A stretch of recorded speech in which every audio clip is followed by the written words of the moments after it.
በዛሬው ቪዲዮ የአሌክስ ሆርሞዝን እጅግ አስደናቂ መልእክት ነው የምነግራችሁ። እንደተለመደው ቻናሉን ሰብስክራይብ ያደረጋችሁ እስከ መጨረሻው መሰናዶውን ተከታተሉ። በቀጥታ ወደዚህ ወሳኝ መልእክት አምራለሁ። ብዙ ጊዜ በአሸናፊዎችና በተሸናፊዎች መካከል ያለው ትክክለኛ ልዩነት ምን መሰላችሁ? ፈልጓለሁ ለምትሉት ህልም ወይም ደግሞ ለሰነቃችሁት ህልም መስዋዕት ለማድረግ ፍቃደኛ ያልሆናችሁባቸውን ነገሮች በደንብ መዘርዘር አለባችሁ። ምክንያቱም እውነታው ቀላል ከናንተ በላይ የሆነው ወይም ደግሞ የሚያሸንፋችሁ ሰው እነዛ ነገሮች ላይ ተስፋ ለመቁረጥ እነሱን ለመተው ፍቃደኛ የሆነ ሰው። አሸናፊዎች ራሳቸውን እንዲሆኑ ማድረግ በሚችሉት ነገር ነው የሚገልጹት። ተሸናፊዎች ደግሞ እነሱ ላይ በሆነውና በተፈጠረው ነገር ነው ራሳቸውን የሚገልጹት። አንደኛው ቁጥጥርን ይዛል፣ ሌላኛው ደግሞ አብዝቶ ያብራራል። እናም በዙሪያችሁ ያሉ ሰዎች አንተ ሰው ተለውጣል ማለት ከጀመሩ ብዙ ጊዜ ንግግሩ እንደወረደ ስትሰሙት የሚሰጠውን ትርጉም ለማለት ፈልገው አይደል።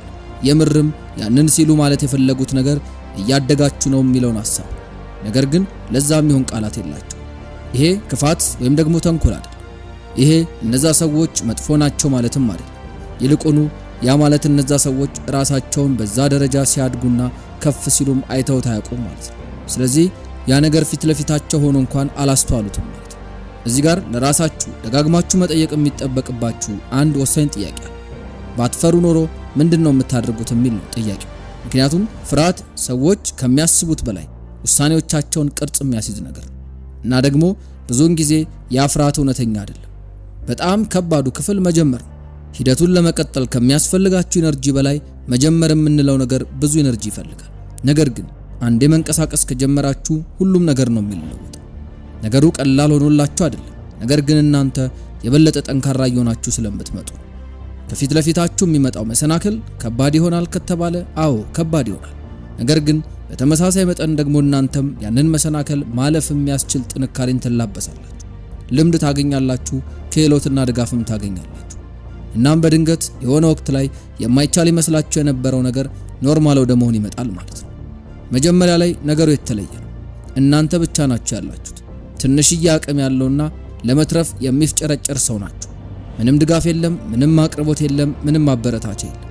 በቃ ጥረትና ጊዜ ብቻ ነው ያላችሁ። ያ ቅድሚያ ያለው የመጀመሪያ ምዕራፍ ህመምን የተሞላ ነው። ምክንያቱም እዛ ምዕራፍ ላይ ስትሆኑ በዙሪያችሁ እየተንቀሳቀሳችሁ ድጋፍና እርዳታ ነው የምትፈልጉት።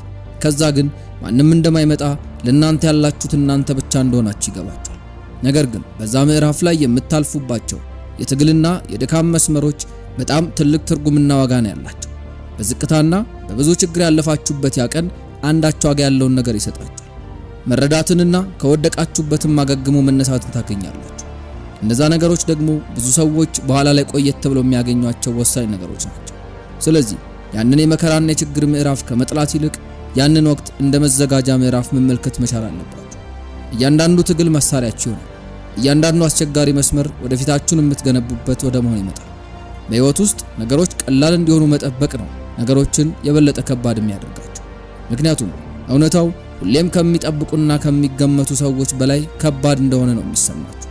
ነገር ግን አስቸጋሪና ከባድ ነገሮችን መጠበቅ ስትጀምሩ የሚገጥማችሁን ነገር በተለየ አመለካከት ነው የምትጋፈጡት። ሰዎች ብዙ ጊዜ ለመጀመር ፐርፌክት የሆኑ ነገሮች እስኪመጡ ይጠብቃሉ። እውነታው ግን መጀመር ነው ፐርፌክት የሆኑ ሁኔታዎችን የሚፈጥራቸው። አሁን ያላችሁበት ሁኔታ ምንም ይሁን ምን ያ ለመጀመር በቂ ነው። እናም ሰዎች ምንም የለኝም ሲሉ ማለትም ገንዘብ የለኝም፣ ኔትወርክ የለኝም፣ ግብአት የለኝም ምናምን ሲሉ የምርም ምን እያሉ እንደሆነ አልተረዱትም። ምን እያሉ መሰላችሁ? ምንም በማጣው ነገር የለኝም እያሉ። ያ ደግሞ አደገኛ ያደርጋቸዋል። ምክንያቱም እነዛ ሰዎች የበለጠ ሪስኮችን መውሰድ ይችላሉ ማለት ነው። ብዙ ጊዜ ደግመው ደጋግመው መሞከር ይችላሉ ማለት ነው። የሆነ ዋጋ ያለውን ነገር አጣ ይሆን የሚል ፍርሃት ሳይኖርባቸው ወደፊት መራመዳቸውን መቀጠል ይችላሉ ማለት ነው። ብዙ ሰዎች ከዜሮ ሲጀምሩ ምን ያክል ሙከራዎችን ማድረግ ይችላሉ የሚለውን አሳንሰው ነው የሚመለከቱት። ምክንያቱም የሚወድቁበት መሬት የለም። ሆኖም ግን ፍርሃት አሁንም ወደ ኋላ እየጎተታቸው። የምታስቡት ነገር እንደ ባህር ሰፊ ሊመስላችሁ ይችላል። ነገር ግን ወደሱ መራመድ ስትጀምሩ ባሰባችሁት ልክ ከባድና ትልቅ ሳይሆን የሱ ተቃራኒ እንደሆነ ይገባችኋል። እየሰመጣችሁ አይደለም፣ በቃ እየተራመዳችሁ። እናም በእያንዳንዱ እርምጃ ውስጥ ደግሞ ከፊታችሁ የምታገኙት ነገር እምብዛም የማያስፈራ እየሆነ ይመጣል። ለዛም ነው ቅድም ያነሳነው ጥያቄ ማለትም ባልፈራ ኖሮ ምንድን ነበር ማድረግ ብላችሁ ራሳችሁን መጠየቅ ኃያል የሆነ መሳሪያ ተደርጎ የሚወሰድ። ይህ መሳሪያ በጣም ስል ስለሆነ ነገ ዛሬ እያላችሁ የምታመነቱበትን ነገር ይቆርጥላችሁ። እናም እዚህ ጋር ደግሞ ራሱ ስራም አለ። የሚያጓጓችሁ የሚታየው ስራ አይደለም፣ ነገር ግን የሚደብራችሁ ስራ አለ። ትንንሽ ነገሮች፣ ጥልቅ ነገሮችን ቼክ ማድረግ፣ መስራት የማትፈልጓቸው ስራዎች፣ መወጣት የማትፈልጓቸው ኃላፊነቶች፣ የጀመራችሁትን ነገር መጨረስ ምናምን አለ። ያ ነው ውጤትን የሚያመጣው ነገር። ያ ነው ከጊዜ በኋላ ስኬትን የሚገነባላችሁ ነገር። ትልልቅ ቅጽበቶች እኮ አይደሉም፣ ነገር ግን የማይቋረጥ ጥረት ነው ወሳኙ ነገር። ብዙ ስኬታማ የምንላቸው ሰዎች ያለምንም ሽልማትና ትርፍ ለረጅም ጊዜ በርካታ ነገሮችን ሰርቷል። ሁሌ አብዝተው የሚያስቡትና የሚተጉለት አንድ ግብ አላቸው። ያ ነው እውነተኛው ፕሮሰስ። እና ደግሞ ያ ምዕራፍ እስከ ወዲያኛው የሚቆይ አይደለም፣ ነገር ግን እዛ ውስጥ እስካላችሁ ድረስ እንደሚሆን ይሰማችኋል። ያ ደግሞ አስቸጋሪው ፓርት ነው። ከዚህም በተጨማሪ ደግሞ መዘግየት የምንለው ነገርም አለ። በጥረትና በውጤት መሃል መዘግየት አለ። ገና ማሸነፍ የሚባለውን ነገር ጫፉን እንኳን ሳትመለከቱት እንደ አሸናፊ እርምጃ መውሰድ ትጀምራላችሁ። እና ደግሞ ብዙ ሰዎች እጅ የሚሰጡትና ተስፋ የሚቆርጡት በዚህ ጋፕ መሃል ነው። ማረጋገጫን አያገኙም፣ ፈጣን የሆነ ሂደትና ለውጥንም አያዩ። ነገር ግን ግባችሁ በጣም ትልቅ በሆነ ቁጥር በዛው ልክ መዘግየትም ይጨምራል። እናም ያንን መዘግየት በተገቢው መንገድ ማስተናገድ ከቻላችሁ ትልቅ የሆነ ጥቅምን ታገኛላችሁ። ስለዚህ በሚገባ አስተውሉ። መቆጣጠር የምትችሉት ነገር ላይ ትኩረት አድርጉ። ጥረታችሁ ላይ፣ ተግባራችሁ ላይ፣ ሂደታችሁን አለማቋረጥ ላይ ትኩረት አድርጉ እንጂ ውጤቱ ላይ የምታገኙት እውቅና ላይ ምናምን በፍጹም እንዳታተኩሩ። ምክንያቱም ልክ ግቡ ውስጣዊ ሲሆን ከማንኛውም ሰው በላይ ረጅም ርቀትን መጓዝ ትችላላችሁ። ያኔ ደግሞ ጊዜ አጋራችሁ እየሆነ ይመጣል ማለት ነው። እዚህ ጋር አንድ ሌላ ጦርነት አለ። ያም ደግሞ ከራሳችሁ ጋር የምትገቡበት ጦርነት ነው። ወደ ኋላ ከሚጎትታችሁ እናንተነታችሁ ጋር፣ አሁን ያላችሁበት ዝቅታ ላይ ካደረሷችሁ ልማዶች ጋር ጦርነት ውስጥ ትገባላችሁ። ሌሎችን መውቀስ ለነዛ ሰዎች የበለጠ ኃይልን ነው የሚሰጣቸው። ሁኔታው የእናንተ ጥፋት ባይሆንም እንኳ ኃላፊነትን መውሰድ የበለጠ ኃይልን ይሰጣቸው። መልሱ አሁንም ቢሆን የእናንተ ነው። እና ደግሞ እውነተኛ ለውጥ የሚመጣው ወደ ኋላ ከሚጎትታችሁ ነገር በተቃራኒ ደግማችሁ ደጋግማችሁ እርምጃ ስትወስዱ። አያችሁ፣ በጣም ዋጋና ትርጉም ያለው ስራ ማለት ማንም ሳያያችሁ የምትሰሩት ስራ፣ ከተዘጋ በር ጀርባ የሚኖራችሁ ጥረት ነው። ማንም ሳይኖርና ሳያያችሁ የሚኖራችሁ ዲሲፕሊን ነው ወሳኝ። እዛ ነው እውነተኛ ስታንዳርዶቻችሁ የሚጻፉት።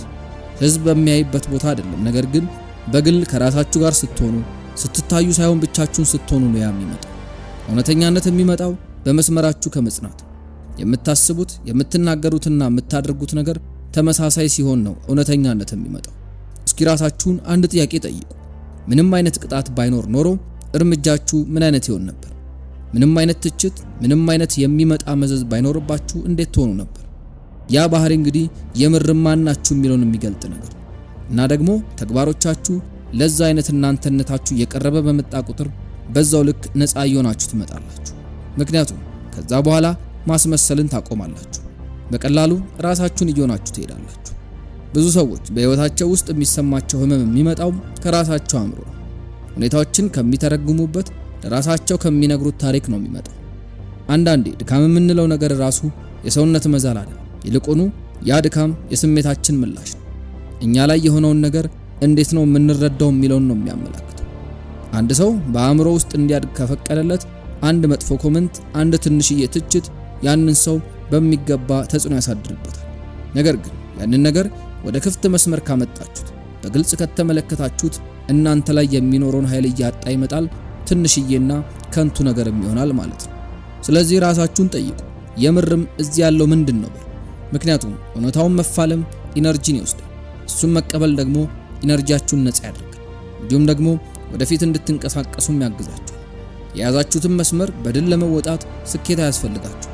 የሚያስፈልጋችሁ ስኬትን የሚፈጥረውን ተግባር መወጣት እና ደግሞ ትችት ሁሌም አለ። ሰዎች ለመሞከር የሚፈሩትን ነገር ነው የሚተቹት። ምክንያቱም ተግባራችሁ የነሱን ስንፍና ነው የሚያስታውሳቸው። ስለዚህ የመተቸት ፍርሃት እንዲያስቆማችሁ አትፍቀዱለት። ምን ያክል እንደደከማችሁ፣ ምን ያክል እንደቀራችሁ የምታውቁት እናንተ ብቻ ናችሁ። ለዛም ነው ውጫዊ ስኬት አንድን ሰው የባዶነት ስሜት እንዲሰማው የሚያደርግ።